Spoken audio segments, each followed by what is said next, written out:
Over the past couple of years, I've had multiple businesses that failed. I've also had many jobs where they led me to nowhere. And I kind of wanted to share the things that I learned through this journey and possibly help you out if you are in those situations. The very first thing that I struggled the most was self-doubt and just constantly overthinking about stuff. I got stuck on a weird state of mind a couple of years ago where I would just constantly overthink and build all sorts of scenarios how something is going to play out for me when I didn't even do the first step to actually trying something.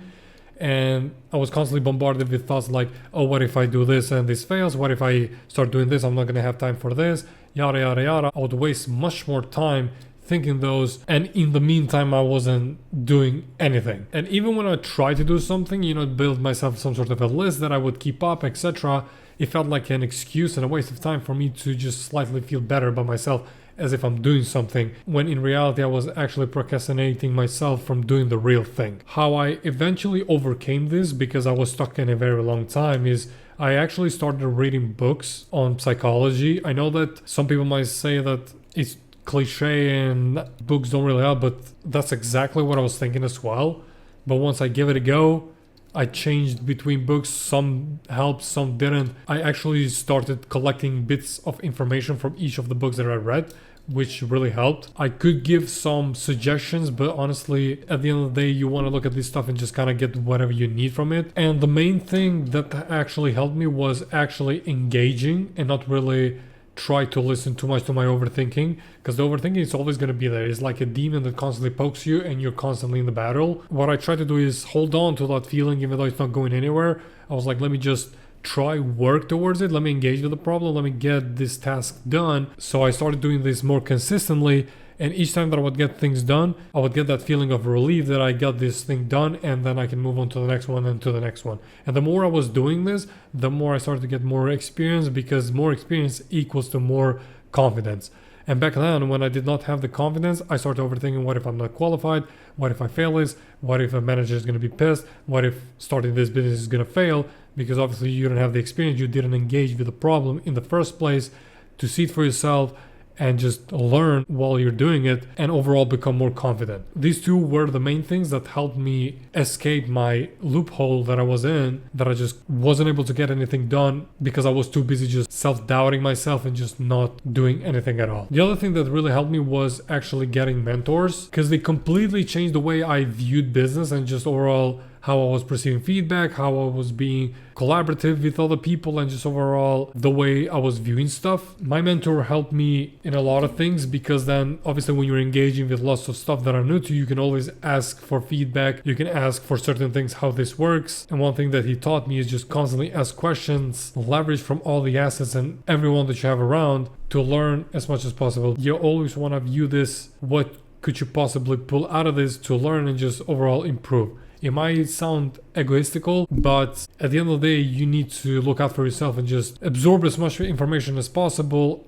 get as much feedback as possible, use that in your advantage, benefit from it, and just develop and keep on improving. But when it comes to choosing the mentors, you really need to be careful, because I also had the experience of having a bad mentor where they weren't really listening to me. They would give me all sorts of bad feedbacks, and you could tell that they weren't really interested into helping you out how they should be as a mentor and just guiding you properly into these things. And once I cut ties with this mentor, I saw that a lot of things that I initially thought that he was rejecting my ideas, they turned to be really good ideas, and I actually became way more successful on my own instead of having that mentor guide me where he was just sabotaging my progress. So you really need to be careful who you let in and who you want to choose to be your mentor. The other big mistake that I did when I started my first business was just hiring too many people, because I had this business partner where he said that we need just to delegate as much stuff as possible so we can have more free time and just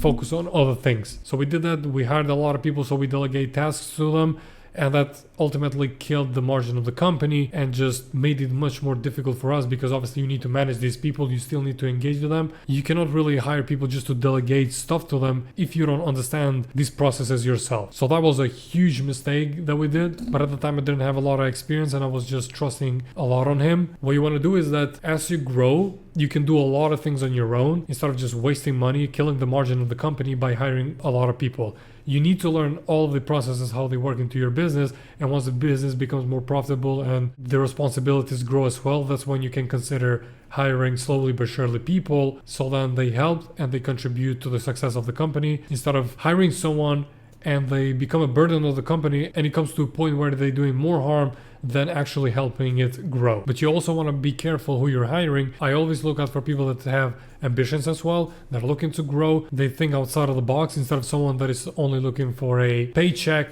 They just want to do the tasks and be done with it, and they don't think more deeper into actually developing stuff and just looking to grow themselves. One thing that I loved about my last job, where I also had my mentor, is that he was constantly encouraging us to just grow, build softwares, use all of the assets and everything that was provided to us, all of the opportunities to grow and not just be there, getting that paycheck. And he straight up told us that I really want you guys to leverage all of these things, because I feel like you guys are just wasting your time and potential by just being comfortable. So that was something really great that I got to hear and just experience from him.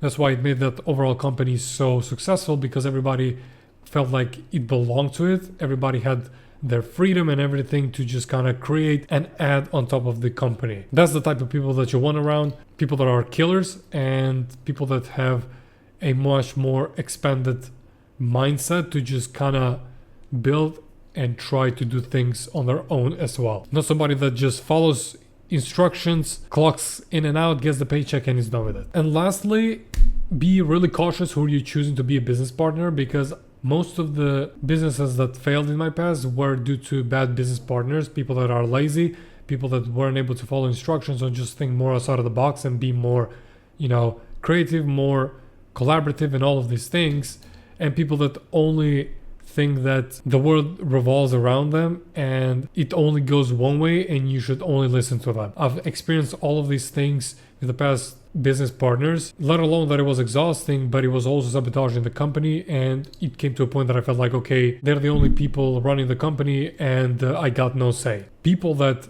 don't really listen to their business partners and just do things on their own, they will just sabotage the company and it's not really going to go that far. So yeah, if I was starting out a business, this would be the things that I would keep an eye on and be cautious and just avoid. Hope it helps, and I will see you next time.